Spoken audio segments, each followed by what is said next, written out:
j'espère que vous allez bien. Aujourd'hui on se retrouve pour une toute nouvelle vidéo. Alors ça fait un petit moment que j'avais pas fait de vidéo. Ça fait exactement un mois si je me souviens bien. Pour des raisons médicales, malheureusement je n'ai pas pu continuer de vidéos par mois. Donc on reprend les bonnes choses à partir de ce mois-ci. Normalement ça devrait aller mieux.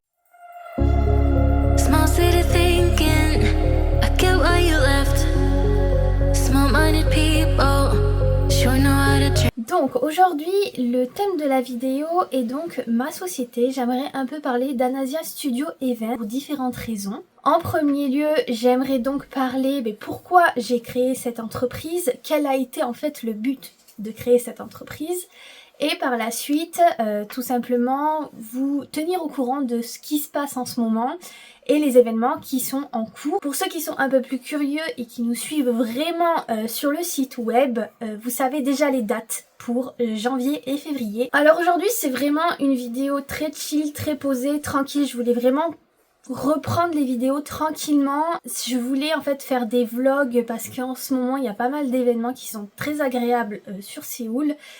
Et très intéressant, comme moi étant une petite enfant qui aime Disney, en ce moment il y a un événement au palais. Donc pour ce palais il y a un événement avec Disneyland. C'est assez rare parce qu'en général ici il n'y a pas Disney. C'est pas comme à Tokyo, c'est pas comme à Shanghai, à Hong Kong, Paris, les États-Unis. Ici il n'y a pas Disneyland. Il y a un autre parc d'attractions qui est assez connu sur Séoul. Et d'autres villes également, mais il n'y a pas Disney. Quand il y a une collaboration, c'est vrai qu'il y a énormément de monde parce que les Coréens apprécient aussi Disney. Donc je vais vous amener dans une prochaine vidéo sur ce vlog là. J'ai vraiment hâte de vous partager ça parce que c'est vraiment, j'adore Disney, donc j'espère que certains d'entre vous adorent Disney aussi et me suivent aussi sur mes délires. Ce serait parfait.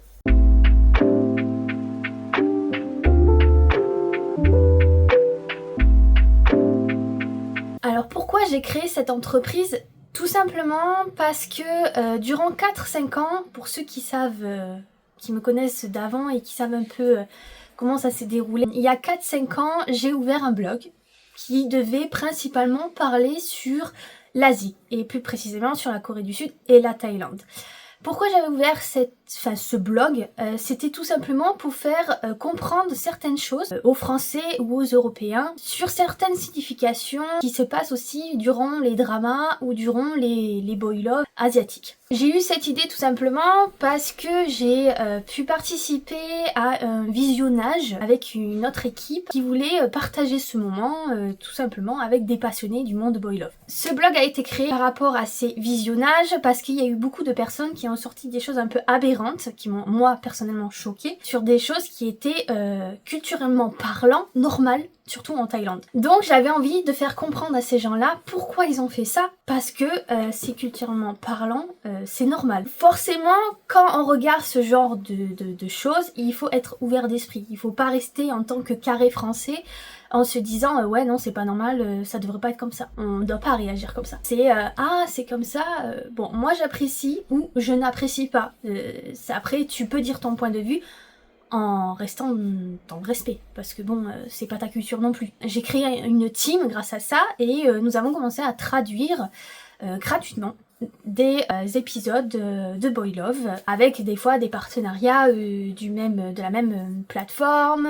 Voilà, on a pu rencontrer pas mal de personnes. Au jour d'aujourd'hui, je n'ai plus cette team autour de moi. Dans ce bazar, il n'y a qu'une personne qui m'a suivi jusqu'au bout, qui aujourd'hui est toujours avec moi et qui aujourd'hui est une très très bonne amie. Elle est sur le blog avec moi puisqu'on a créé un blog toutes les deux sur le voyage. Elle voyage autant que moi si elle le peut et on essaye de se voir dans les pays respectifs. C'est Marion, voilà. C'est Marion, je m'y attendais vraiment pas parce que c'était une personne au début où on se parlait beaucoup mais en même temps on se comprenait pas trop, pas plus que ça. Et finalement l'avenir a fait que on a les mêmes passions à peu près, pas sur les mêmes pays mais j'aime beaucoup Tokyo. Je suis amoureuse de Tokyo depuis que je suis allée là-bas et j'y vais quand je peux pour des rendez-vous professionnels mais aussi pour du personnel parce que mon conjoint et moi-même on adore voyager, c'est notre passion à tous les deux. Du coup je comprends mieux sa passion sur le Japon et elle c'est vrai que du coup elle comprend mieux ma passion sur la Corée du Sud. Normalement son prochain voyage c'est la Corée du Sud et j'ai hâte de lui faire découvrir du coup le pays où je vis actuellement. Donc sur tout le groupe, je sais sais plus combien on était, je crois qu'on était 5-6. Je m'excuse parce que des fois j'oublie même les prénoms. Bah ça fait 2 ans et puis du coup on voit beaucoup de monde au jour d'aujourd'hui dans le monde professionnel et c'est vrai qu'on commence à perdre un peu les fils. J'ai que Marion avec moi au jour d'aujourd'hui et on a créé une équipe autour de Another You Events qui aujourd'hui est géniale. On s'éclate, donc c'est le top. On a toujours des gens super bienveillants autour de nous, qui disent les choses directement, qui ne passent pas par 4 chemins. C'est ce que j'adore, moi, personnellement. Je déteste tourner autour du pot pendant des heures ou pendant des jours, parce que on perd du temps.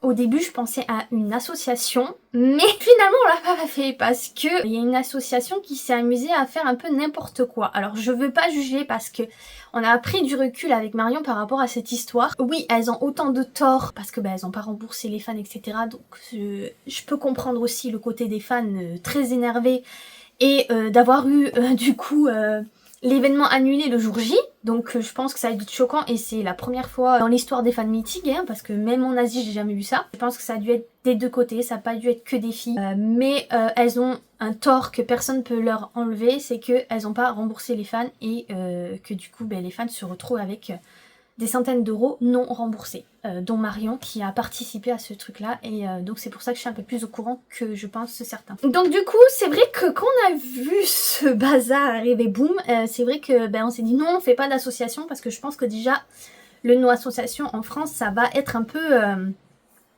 problématique en fait tout simplement. Et ça l'a été, ça a été un très grand point noir puisque nous on a ouvert l'entreprise juste après. Et c'est vrai qu'il y en a beaucoup d'entre vous qui se sont perdus. C'est-à-dire que vous avez cru que nous, on était une association, alors que pas du tout. On est une entreprise privée, SARL ou EURL.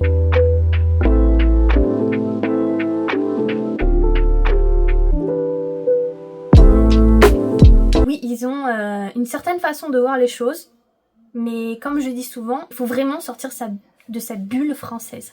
Ah vraiment, parce que si vous n'êtes pas ouvert d'esprit, c'est mort. Parce que la négociation, c'est pas ça. Donc moi, j'adore. Moi, c'est mon terrain. La négociation, c'est mon terrain. Il y a beaucoup de choses que j'aime beaucoup dans mon travail. Je vais faire une autre vidéo plus tard en vous expliquant autre chose qui va pas être très joyeux, on va dire. Mais je suis obligée parce que ma vie est complètement en train de changer au jour d'aujourd'hui. Je pense que vous le voyez, déjà je vis de plus en plus sur Séoul, de moins en moins en France. Je pense beaucoup à mon futur et donc la société, je me pose beaucoup de questions. Mais je pense que cette semaine ou la semaine prochaine, vous aurez déjà la grosse information qui va arriver. Et je sais que ça va pas faire plaisir à beaucoup de monde, mais voilà.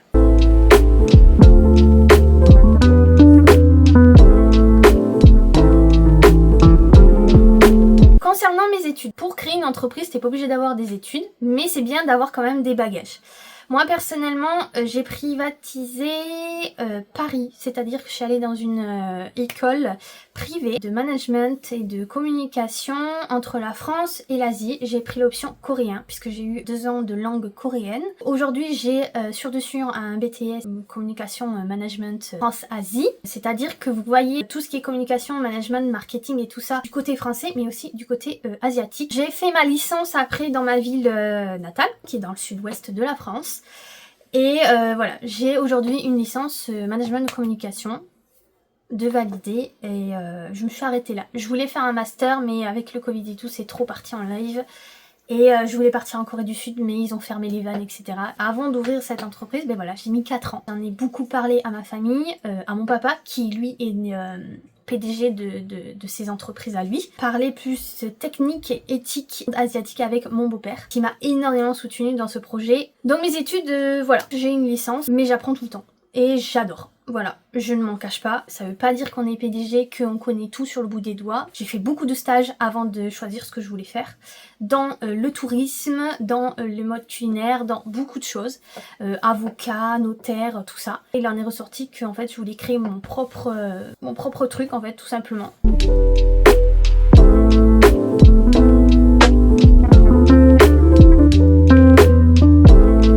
La question que souvent on me demande, pourquoi Boy Love ? Pourquoi pas drama, pourquoi pas K-pop, pourquoi pas tout ça? Alors déjà, je vais dire pourquoi, c'est aussi facile que ça. K-pop c'est mort. Déjà, faut même pas nous poser la question. Il faut savoir que les entertainments ont souvent des signatures avec la mairie de Paris. Et on peut pas se permettre ce genre de choses parce qu'on va se faire éliminer direct. On m'a demandé aussi des fan meetings avec des groupes de K-pop et tout, c'est pareil. Ils sont souvent en collaboration avec Fnac ou des choses comme ça. Je pense pas que moi, étant petite entreprise au jour d'aujourd'hui, qui sort de nulle part, a envie de se fourrer dedans. On m'a demandé après tout ce qui est OST, tout ce qui est drama. Ça on peut le faire, mais ce n'est pas mon but. Boy Love, ben, comme je vous l'ai dit, hein, c'est parti du blog, hein, donc ben, forcément c'était déjà le sujet principal depuis des lustres.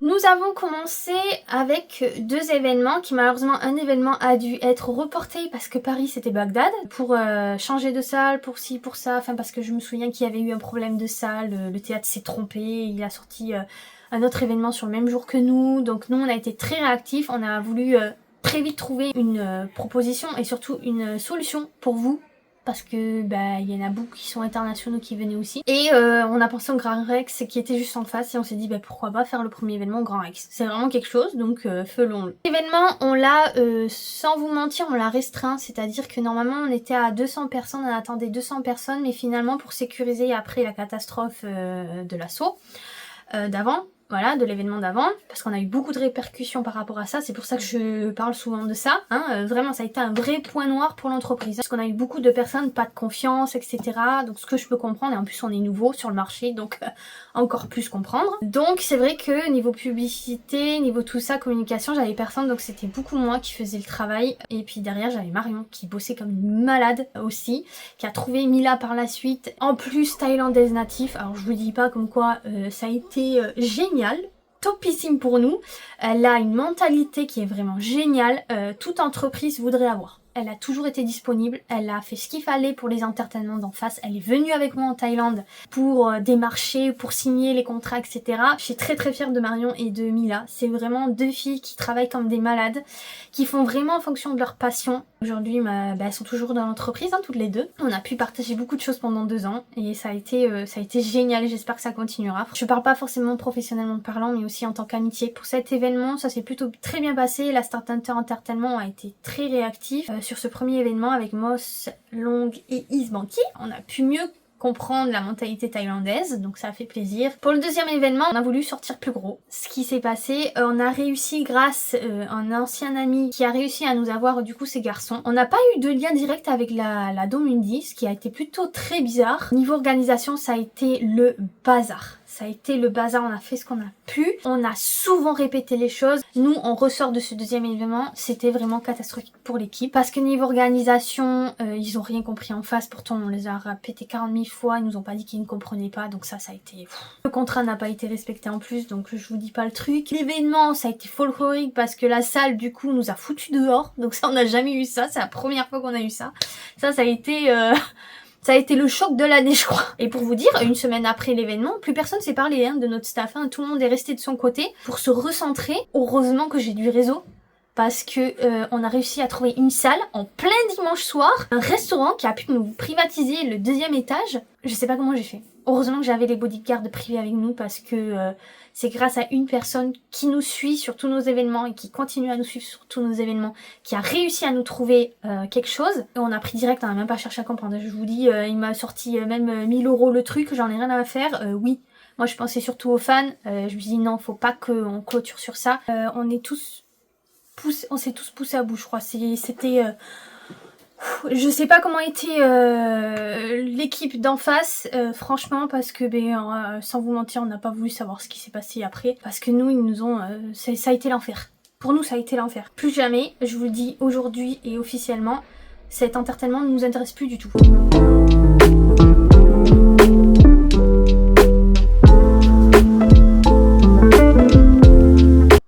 Pas en collaboration avec les agences ou les associations qui sont à Berlin et en Italie. Hein. C'est nos concurrents, ce n'est pas nos collaborateurs.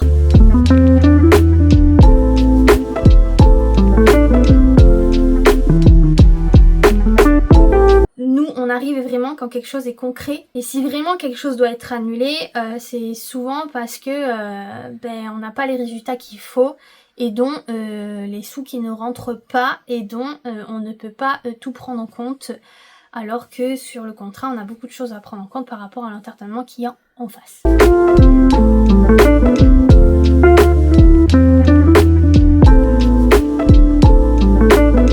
La deuxième année vraiment ça a été stand-by, on est tous partis en voyage, on est tous, voilà, je suis partie avec Mila du coup en Thaïlande pour signer le contrat officiel avec la Start Hunter, pour ouvrir la Start Hunter Europe qui aujourd'hui nous apporte pas vraiment en fait. Et après on a vu pour d'autres entertainments tout simplement, on a eu des rendez-vous. Et puis par la suite moi je suis repartie en France pour tout ce qui était banque, comptabilité, aussi pour la famille, hein, je vais pas vous mentir et tout.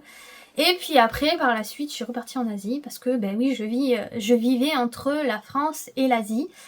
Et à partir de l'année prochaine, je vis officiellement que en Corée du Sud. Par la suite, qu'est-ce qui s'est passé cette deuxième année? On a fait beaucoup de réunions, on a beaucoup bossé, on a beaucoup... j'ai cherché des personnes pour la communication. Donc maintenant Lisa est à bord de la chose. Donc c'est elle qui vous a en fait sur... les réseaux au jour d'aujourd'hui, ce n'est plus moi je ne réponds plus, c'est terminé. Et puis par la suite, voilà, Marion a pu aussi partir du coup en Thaïlande, elle aussi, elle a eu aussi des rendez-vous assez importants pour les prochains événements. Ça s'est plutôt très bien passé parce que j'ai eu des retours de mails très importants et plutôt très sympathiques.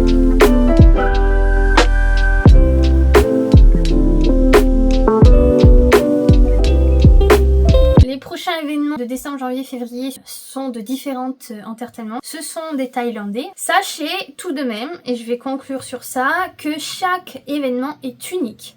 Vraiment, vraiment unique. Et que les gens que vous allez voir de décembre à février ne reviendront pas. Pour les personnes qui ont besoin de payer en plusieurs fois, il y a Klarna qu'on a mis sur le site. Je sais que j'ai eu des retours négatifs sur PayPal où il y a eu des problèmes. On essaye de régler ça pour les prochains événements. Pour celui actuellement en décembre, on peut pas le sortir le PayPal parce qu'on ne sait pas pourquoi il y a eu un souci. Le technicien est en train de voir par rapport à ça. Mais voilà, vous avez quand même Klarna, une espèce de crédit qui vous fait payer entre 2 et 4 fois à votre choix, à votre convenance. Voilà, nous il est primordial qu'on puisse vous donner la possibilité aussi de payer en plusieurs fois parce que là par exemple on a plusieurs événements qui se poursuivent en mois. On n'a pas eu trop le choix non plus sur les disponibilités, il faut le comprendre ça aussi. Anasia Studio Events fait les shows le matin et les activités importantes VIP et VVIP l'après-midi. Donc c'est plus aéré, vous aurez plus de temps pour vous, pour discuter entre vous, pour discuter avec nous. Anasia Studio c'est quand même une famille, donc le but n'est pas que vous arrivez, vous repartez direct. Pour les high touch oui, parce que c'est comme ça que ça se passe. Il y a iBuy aussi qui existe maintenant, ça nous intéresse pas du tout. Mais les high touch c'est normal. Les high touch c'est juste on tape dans les mains et c'est terminé. Il n'y a pas de discussion ou quoi. Si vous voulez de discussion ou quoi que ce soit, nous on vous donne la possibilité dans les VVIP et peut-être des fois les VIP. C'est en fonction de ce que l'entertainment en face veut aussi. Il y a une petite nouveauté chez Anasia Studio Events, c'est que pour les VVIP, vu que les prix sont quand même entre 350 et 360 €, on vous a concocté des activités. Pour janvier et février, il va y avoir des activités que vous allez faire avec les acteurs. Ça peut être artistique, ça peut être beaucoup de choses que vous pouvez offrir à l'acteur ou garder pour vous. On a vraiment fait quelque chose de convivial. C'est restreint entre 25 et 30 personnes, il n'y aura jamais plus. C'est vraiment que pour les VIP. Il y a du pourquoi derrière.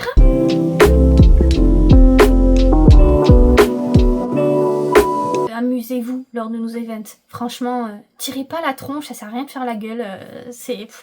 S'il y a quelque chose qui va pas, vous allez voir le staff. Et je remercie beaucoup les personnes qui nous offrent des bouquets de fleurs. Les gars, vous nous refaites la journée à chaque fois que vous faites ça. Les personnes qui pensent à nous offrent des petites bougies parfumées. Vous n'êtes pas obligés, franchement vous n'êtes pas obligés d'être juste là.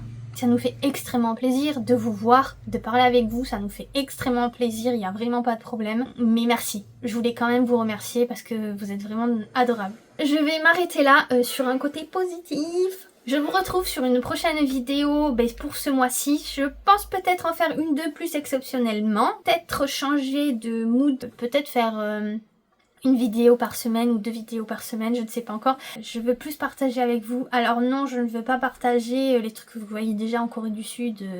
Il y a des youtubeurs qui le font très bien et que je suis moi-même. Juste vous montrer des pop-up qui sont très intéressants et qui pourront donner des idées à certains d'entre vous. Je vais pas faire de cours de coréen, tout ça, ça ne m'intéresse aucunement. Côté un peu personnel, donc tout ce qui est événement, pop-up, voyage, voilà. C'est vraiment à ma façon.